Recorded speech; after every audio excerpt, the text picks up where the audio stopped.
पहला तो आज विभागीय समीक्षा जिले में पंचायती राज विभाग की जो योजनाएं हैं वो गांव तक पहुंच रही हैं, नहीं पहुंच रही हैं। जो जीरो पॉवर्टी एक स्कीम बनी है, हर गांव से 25 परिवार का चयन हो रहा है जो कच्चे मकान वाले हैं, जो नितांत गरीब हैं।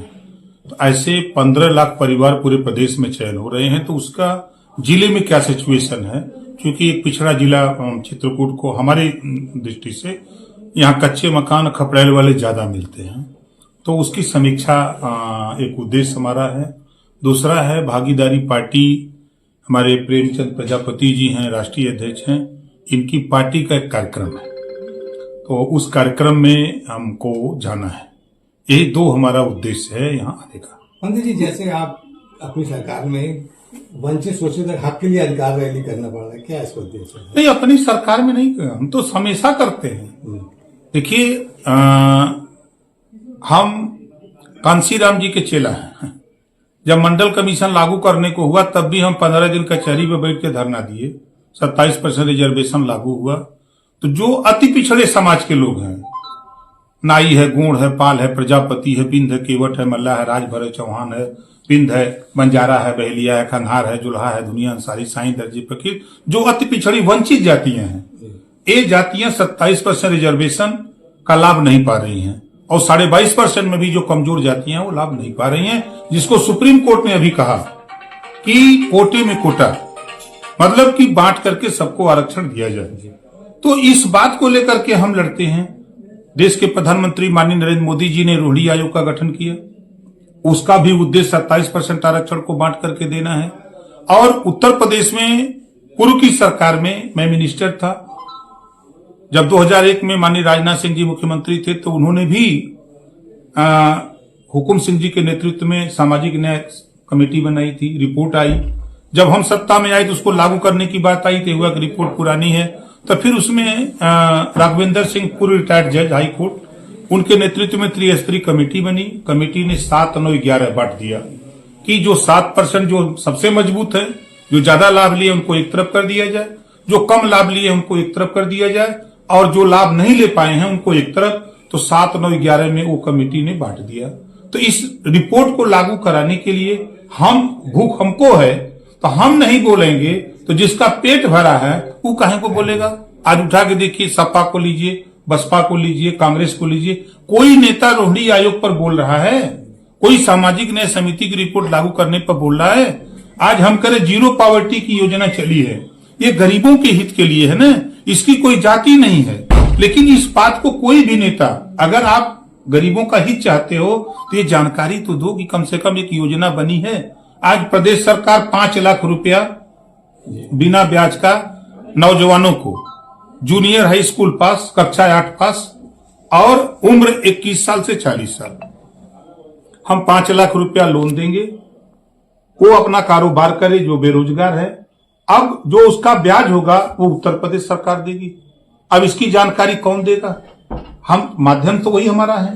दूसरा, आप देखिए, देश के प्रधानमंत्री जी ने सूर्य घर मुफ्त बिजली योजना एक स्कीम चालू की, लेकिन आज धरातल पर उसकी जानकारी नहीं है। तो इसकी जानकारी हम कैसे देंगे? हम एक जनसभा करते हैं, वहां जाते हैं, लोग जुटते हैं, तो उनको जानकारी देते हैं कि आप बिजली के बिल से परेशान हो, आपकी परेशानी दूर करने के लिए हमारे देश के प्रधानमंत्री जी ने योजना बनाई है। आपको 10,000 रुपया अगर सोलर पैनल आपके छत पर लगाने में लगेगा तो 7,500 रुपया सरकार देगी। 2,500 रुपया लगा के अपना सोलर पैनल लगा लो, बिजली फ्री जलाओ, बिजली का बिल नहीं देना है। आपके पास छत नहीं है तो सरकार छत भी देने की तैयारी पूरी ताकत के साथ, अभी जैसे 15 लाख परिवार को हम लोग जीरो पॉवर्टी में देने जा रहे हैं। साल भर के अंदर उनको आवास देंगे, शौचालय देंगे, पेंशन देंगे, आयुष्मान कार्ड देंगे, सड़क होगा, बिजली देंगे, उनको फ्री शिक्षा देंगे। ये सारी योजना, पीएम आवास वो अलग चल रहा है, मुख्यमंत्री आवास। मकसद है कि ज्यादा से ज्यादा गरीबों को छत उपलब्ध करा दिया जाए, ये मकसद लेकर के। अच्छा, सरकार की इतनी योजनाएं चल रही हैं। अभी संजय निषाद जी ने कहा था कि भाई लोकसभा में हारने के कारण बीजेपी में कोई विभीषण है। क्या लगता है कौन विभीषण है? देखिए, वो उनका विषय है और राजनीति में उठा पटक होता रहता है।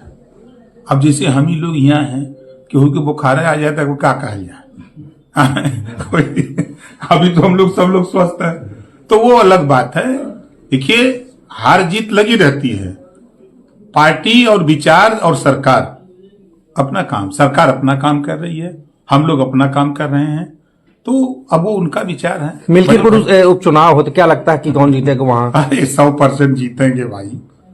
आप देखिए, अब आप वहां के सिचुएशन, हम तो वहां 2 सभा कर चुके, मैं खुद, हमारी पार्टी का भी जो वहां टीम लगी हुई है, वहां आप देखिएगा, आप लोगों की स्क्रीन पर 8 तारीख को जब रिजल्ट आएगा तो एनडीए गठबंधन का प्रत्याशी बड़ी ज्यादा वोटों से जीतेगा, ये जान लीजिए। अखिलेश यादव ने मिल्कीपुर चुनाव को लेकर के कहा है, विदेशी मीडिया को आमंत्रित किया है अभी।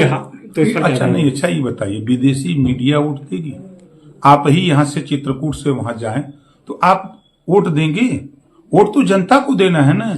जनता की नब्ज जो हमने वहां टटोला है, जो देखा है, लोग मन मिजाज बना लिए हैं। देखिए, हम अगर अपनी भाषा में कहें, आप वोट के मामले में देखिए, जनता को विकास रूपी दूध चाहिए, तो उसको जो है विकास रूपी दूध सरकार के साथ मिल सकता है। तो सरकार तो दुधारू गाय लेके घूमाता है, इस विरोधी लोग ठाठ गाय लेके घूमाता है, तो ठाठ गाय दूध दे ही नहीं। मंत्री जी, उनका उद्देश्य ये था कि विदेशी मीडिया रहे कि निष्पक्ष चुनाव हो सके योगी, इसलिए। अच्छा ये बताइए कि कभी जो सीटें वो जीत जाते हैं, वहां वो धांधली करके जीतते हैं? अभी पूर्व की 9 सीटों पर चुनाव हुआ, 2 सीटें वो जीते। उन्हीं से पूछिए, कभी उनके नेता मिल जाए या वो मिल जाए कि 2 सीटें आप जीते हो तो धांधली करके जीते हो?